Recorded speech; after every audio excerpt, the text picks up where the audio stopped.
Hello, you wonderful people, and welcome to another episode of Super-Fanta-Fi. This being a show where I talk about TV shows of the supernatural, fantasy, and or science fictional genre. For today's episode, I'm going to talk about the latest episode of The Magicians. A great episode. A lot of really interesting things went down in this episode, so let's break it down. Well, first and foremost, obviously, like I brought up before, I brought this up last week, but this is a musical episode. The final music episode, which is kind of a bummer to hear, but at the same time, I said it last episode, I'm going to reiterate it here.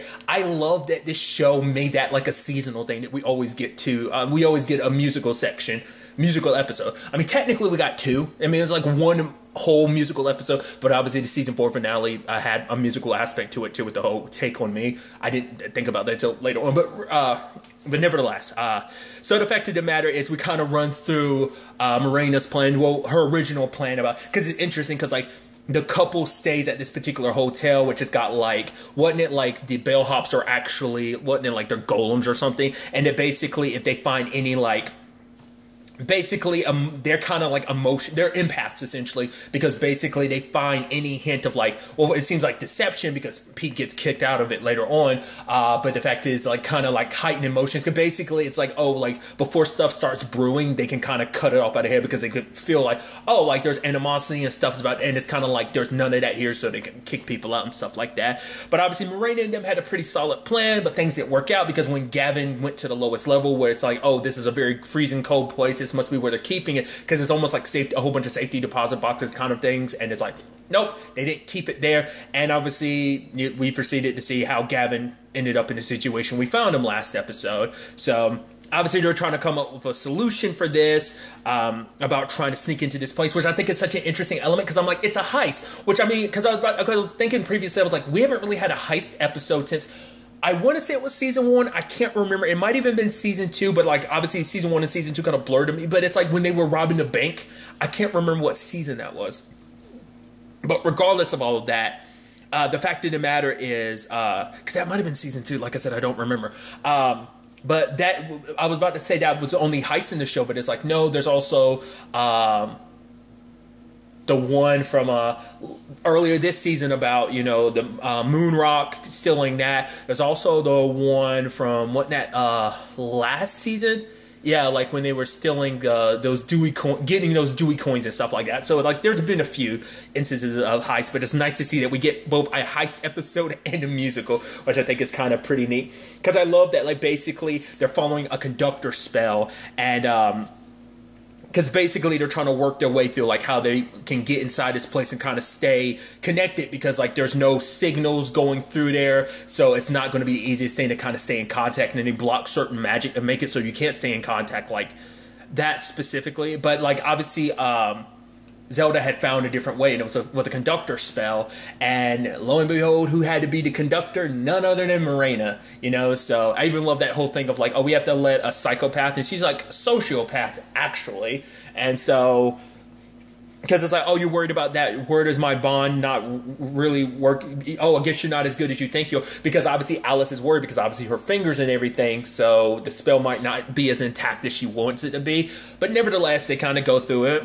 Sadly, at the time they do that, Effingham is on the other side of the door with a shotgun, and I love he comes in there and everything. They're what are you doing with that shotgun? And it's well, he's is this loaded? He's of course it's loaded. I came here to find a hero to kill Julia Wicked. And everyone's whoa, what the fuck are you talking about? Killing, everyone's going off on him. And I love that he's basically telling, all the men in the room to get control of the women, and that just pissed them off even more. And it's this is about to turn ugly, and then they burst into song and dance, and I love it because everyone else is what the hell is going on? And it's a good old time, and it's just oh my god. And I love that Effingham is the one leading the charge in this singing and dancing, and it's a really nice musical aspect. And I love Josh being don't worry, we're definitely going to kill Julia. Oh, we're definitely not going to let, Fillory get destroyed. Oh, that's definitely not going to happen. It's oh, yeah, bye. I love that. And it's okay, so they got the shotgun, and it's okay, so now that that's kind of through, it's why did they burst into music? It's because it's a conductor spell,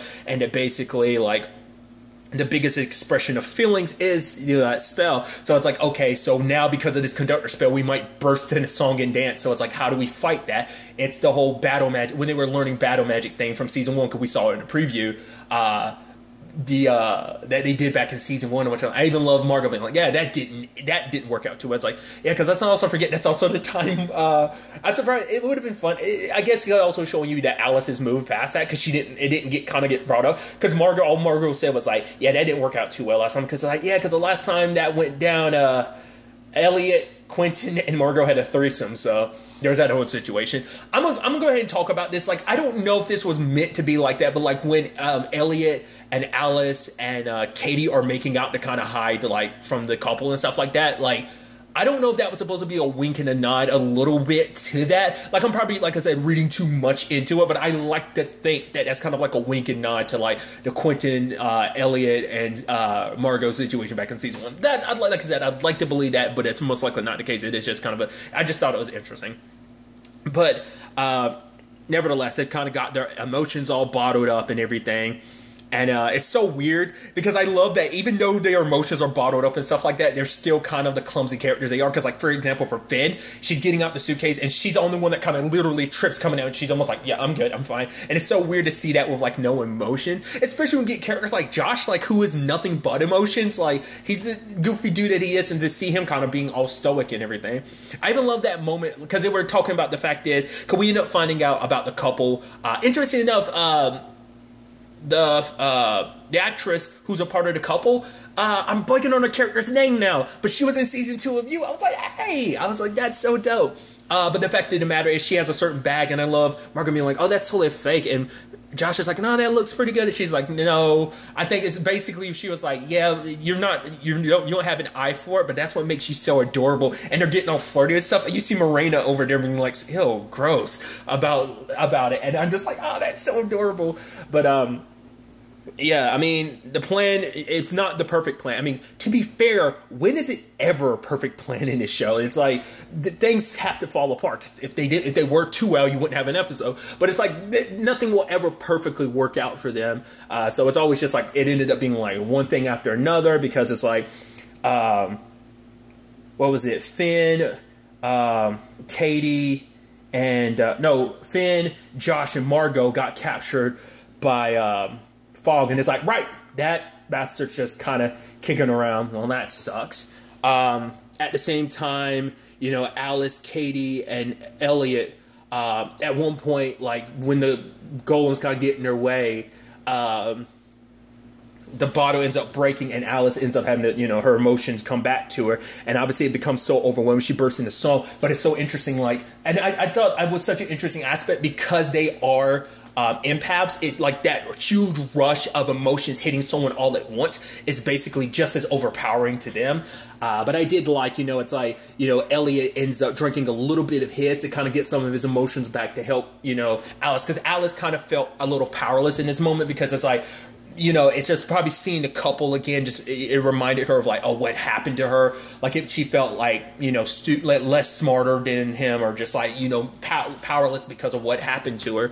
But I love that song between Alice and Elliot, and I've talked about that before. I love that this season really built up that relationship. Like it's a relationship that they were never particularly close, but I love that this season brought them super close together. Like I said, it just kind of did that with a lot of characters. Interestingly enough, like obviously, like even Penny. I mean, but even Elliot and Julia had their moments. Obviously, like they have their complicated situation, but obviously bringing Josh and Margot even more together. So it's stuff like that I thought was just kind of like a neat element to the whole situation. But nevertheless. And I do love that legitimately every time they are breaking into song and dance, like Zelda and Morena are a part of it because they're a part of the spell. The emotions being bottled up keeps them from bursting into song and dance. But even Zelda and Morena, and even at one point in time, they kind of get caught up in it. And Morena's like, no, stop. And she's like, she kind of hates it because even at one point she's like, that's why I don't like hanging around you people because of stuff like this. It's like this group of characters always does kind of get mixed up in something crazy like that. So. But I do like when, the couple ends up, talking to Finn because Finn's like, oh, because I'm a Fallorian, I can actually translate what the page actually says about the seed and everything. And it's because they were translating it wrong. And she basically gave them an idea of what it's going, like what you have to do. Basically, for one, you have to tell the seed what it is exactly that you want to happen. What is your goal with the seed? And if you're dishonest, the seed won't grow. But then I thought was interesting. It's like, what basically they have enemies in this world and someone cursed them and they can't have children together. So they're planning on making a new world so they can get away from their enemies. And I guess it's like the spell, maybe they're hoping that maybe the spell has a specific location based to, like, no matter where you are in this world, you can never, but it's like if you make a new world, I guess it kind of breaks the curse in that way. So they're planning on, like, once we get to a new world, we'll be able to have a family and everything. I even love Finn being like, honestly, she was like, that's not the motive I thought you had behind it. It's like, it's interesting because you're like, oh, you're just trying to have a kid, you're just trying to be happy. It's like, oh, that's actually kind of sweet to a certain extent. But then Finn's like, do you two really think that you'd actually make good parents? And they just kind of look in their gripper, just like, come on. So I just thought that was kind of a neat situation. Then I was curious to see how they end up handling the fog situation, and I thought that was so neat, where Katie basically drugged him with Archie. And basically sent him to that, the Ethereum world. And I'm curious to see kind of what ends up happening, because there are two fogs there. So it's like, that's one way to deal with Fog 17. Sadly, Fog 40 never came back. I was kind of expecting that, but that, it never ended up happening. So luckily they were able to, get away. But at the same time, Marina's kind of orchestrating everything. Lo and behold, who shows up? Her girlfriend. And it's like, oh, she's like, hey, babe. And it's like, oh, she's caught in the light and everything. I was like, oh, this timing couldn't be worse. And then I was like, oh, please don't tell me something. I was like, because the moment they were like, yeah, that basically Marina kind of has to hold the stick the entire time, because if she doesn't, it breaks the spell. I'm like, okay, what's going to happen? I was like, because I knew the moment they mentioned it, I was like, something's going to happen where she's going to end up, either she stops holding the stick or whatever. And to her credit, she never stopped holding it until her girlfriend snatched it out of her hand and broke it. And Marina's like, what the hell are you doing? Even I'm like, dude, that's so messed up.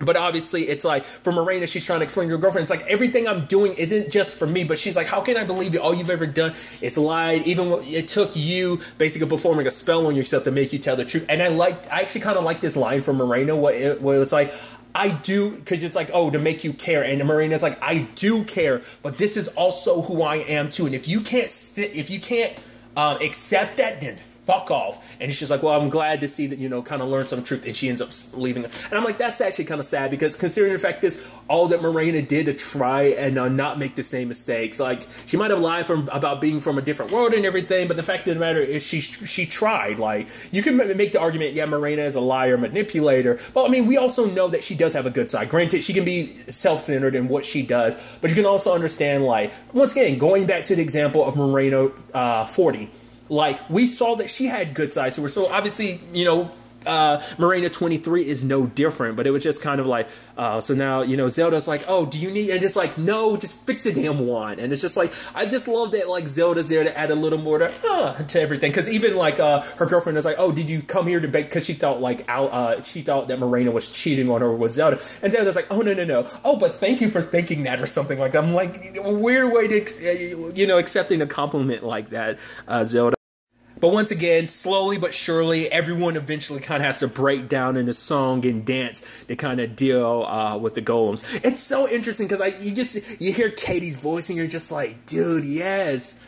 I wonder if the actress who plays Katie, is she like a professional singer or something? Just because like the ridiculously high note she hits, because obviously that was a bit last season where like Margot's like, okay, nice going show off, but it's just like, it's just like she must be like a classically trained singer or something, or maybe she she's very either naturally talented, or like I said, she might just be a singer as along with being an actress. But it's just like her level of just like her voice and everything, it's ridiculous. So I just thought that's kind of I always think that's a neat element. And once again, it's just like everyone kind of doing their thing, and then Josh, like the thing that has the bags and stuff like that, he tries to jump through it and he trips. I'm like, yes, you lovable dork. But at the same time, I love how everything kind of ends up, ultimately playing out, because it's like, oh, the plan's kind of going on without a hitch. Luckily, Katie, Josh, and Margot got to the couple, and it's like, oh, they're threatening to kill Finn, and it's like, okay, I forgot to talk about it. Like, one of the couple, he pulled out his knives and stuff like that, and Finn's looking at him non-emotional. I like your blades, and he's like, you are a weird one. And it's like, she'd be like that regardless, but it's just even more crazy when she's just so stoic and no emotions. Like, I like your blades. It's like, it's so, I guess in the grand scheme of things, obviously it makes sense, her dad being a blacksmith and everything, but I still just think it's so crazy. Like, that was like, that's becoming like, that was always an aspect of her character, her being obsessed with blades. But once again, your dad being a blacksmith, you being a blacksmith's daughter, it makes sense in the grand scheme of things. But now it's, okay, it's like, so what are we going to do about the seed? It's like, you lower your knife, Katie's gonna lower hers, and what's gonna happen is, like, I'm gonna put the seed in the bag. Oh no, the bag is manufacturing, this is gonna get bad. Oh, and what, lo and behold, because I actually completely forgot that Margot had the gun, because even Josh had made a point. It's like, oh, you brought the gun, and Margot was like, yeah. It's like, good idea. And it's like, she pulls out the damn gun and she shoots the coupling. It goes through his hand and then like breaks the thing that's supposed to make it so that he can cast magic and stuff like it. So that the circumstances are more balanced. But I love that whole situation. But the seed ended up falling, and it's like, oh, where did the seed go? And Finn's like, I got it, Margaret. Trust me, I got it. I was like, wait. I was like, and then she starts walking where I was like, did she? And it turns out to be, because I immediately thought that when Margot was reaching her hand in a purse, and she was like, oh, it's wet and warm. I was like, no one's going to. I was like, thinking, like, am I perverted for immediately thinking that's what that's supposed to, like, what that was supposed to. Turns out that's what it. They were kind of setting that up ahead of time. It's like, where's the seed? She's like, well, it needed somewhere wet and kind of warm and everything. I'm like, oh, so it's like, I love that. And it's like, all right, we got the seed. Let's bounce. I also love, it's like when Alice sent that note, it's like, oh, what was that little airport? What was that about? It's like, what was their backup plan to get out? And then and we see it says escalade. I'm like, oh, I was like, this is one of those shows where the statement, oh my God, Santa's back, fits within the narrative. You wouldn't think it would, but the statement, Santa's back, yay. I love that, because we haven't seen, because he got referenced earlier in the season, because I think Alice brought up the fact that Santa was real, but no one said anything. But it's like, he's supposed to be there escaping. He's like, ho ho bitches, or something like that. I'm like, yeah, I hope we get to see more. I hope we get to see Santa one more time too. Like, I hope it isn't just like, oh, he shows up with the sleigh. I hope we get to like talk to him and see, like, everything that he's been up to since season 4 and everything, since he escaped the library because of Alice. I'm curious, like, is there going to be anything with that? Probably not, but I just thought it was a neat element. But that's just one side of the episode. Another interesting side of this episode is the whole situation with Penny and Julia about the whole baby situation. And I thought that storyline presented some really interesting aspects. And that was the whole situation of when it was all said and done. Obviously, Julia was like, oh, we got to talk to your mom. But Penny was like, no. But he's like, you kind of make it really hard to argue against you. You're making it super hard, because it's just kind of like Julia's kind of just steadfast in her points. It's just like, yeah, hormones, kind of got to get used to it, dude. But as she ended up tracking down his mom, and he was kind of reluctant about this whole plan.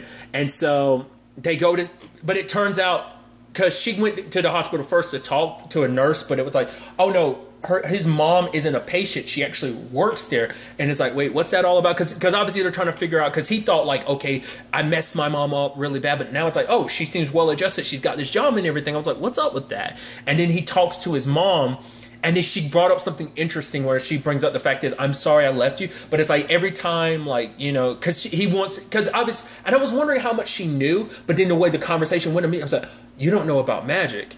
I mean, I guess, because obviously for him to be a traveler, it had to be his dad was a traveler. I guess he never told her about a magical world. I guess it's like, unless you're a magician, you're not, it's one of those things that kind of like in Harry Potter, you don't tell muggles that magic exists. It's that type of situation.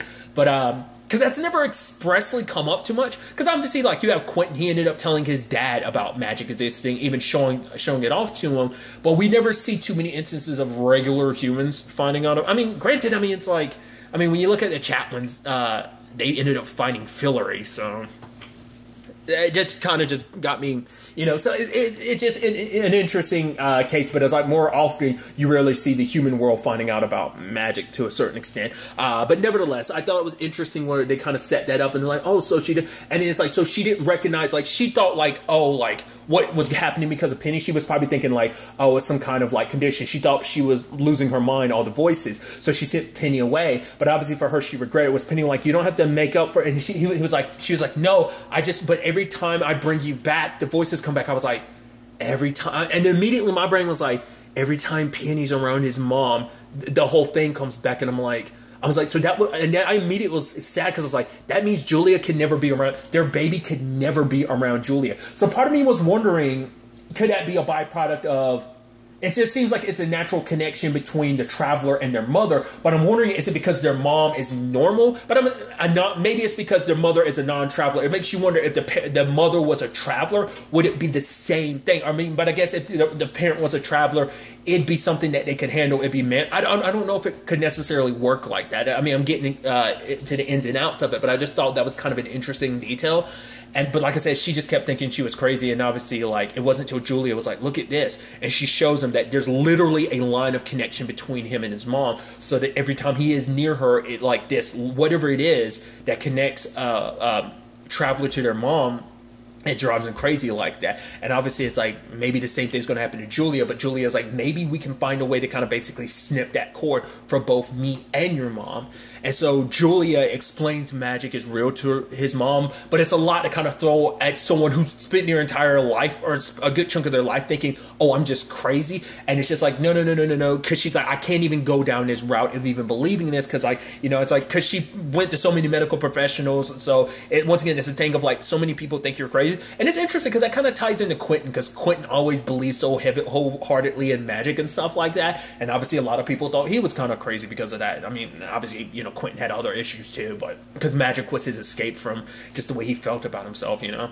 So it's almost kind of a similar thing in that regard, but his mom was just kind of like, you know, tell William I said goodbye. And it's like, because she obviously couldn't say it, face it, because it's like, I pushed you out of my life so many, in and out of your life so many times, and it's on me. So, but when it was all said and done, you know, Penny ends up leaving because she gave Julia a picture of him and his mom when he was younger to keep, you know. So it's kind of sad to see things play out like that, but maybe they can find something, because it's, like I said, so much is going down with the couple and his seed and everything, and all this whole thing with Julia and Penny. I'm curious to kind of see what that ends up folding into, because obviously the couple's not dead. One got shot in the hand, sure, but I'm sure they're going to be tracking you down, hunting the seed. I'm wondering, it probably won't, but I'm curious, like, is there going to ever be an element of like, oh, like, who is actually chasing them? They probably won't go into that. But there's also another thing to be considered too. Effingham was so certain about, like, oh, Josh, you need to kill Julia, and it's like, will that actually go down? I don't know. I mean, I don't know why I said that. I meant in the sense of like, he's going to come back and be like, wait, did you do it? Wait, she's still alive. And because there's a whole like, well, we got to destroy Fillory thing, but there's also still the whole Rupert situation and like, oh, everything going down in Fillory. So a lot of stuff to kind of keep in mind. I mean, it's sad to say, but here we are. Next week is the series finale, and I'm so curious to see how this all gets played out, because obviously, like I said, the show's not coming back for 6 seasons, so I'm like, is everything 100% wrapped up? Did they go back and film some stuff to kind of fully wrap it up? Or like, are we going to end on kind of like a things are resolved, but so much stuff is open because they thought that I never know, like, production wise, like how a lot of that stuff plays out, you know, when a show ends up not getting canceled during the mid run. So I don't know whether they ended up going back later on and changing stuff, but either way, you know, I'm so interested and excited to see how things play. Like I said, I'm sad to see it because I love this show so much. But I'm at the same time, I'm so curious to see how this all plays out, where this all leads us in the series finale. So we'll ultimately have to wait and see what goes down. But really, that's all I'm going to talk about. Till the next time we meet, be happy, be safe, live life to the fullest, enjoy it. Good day and goodbye.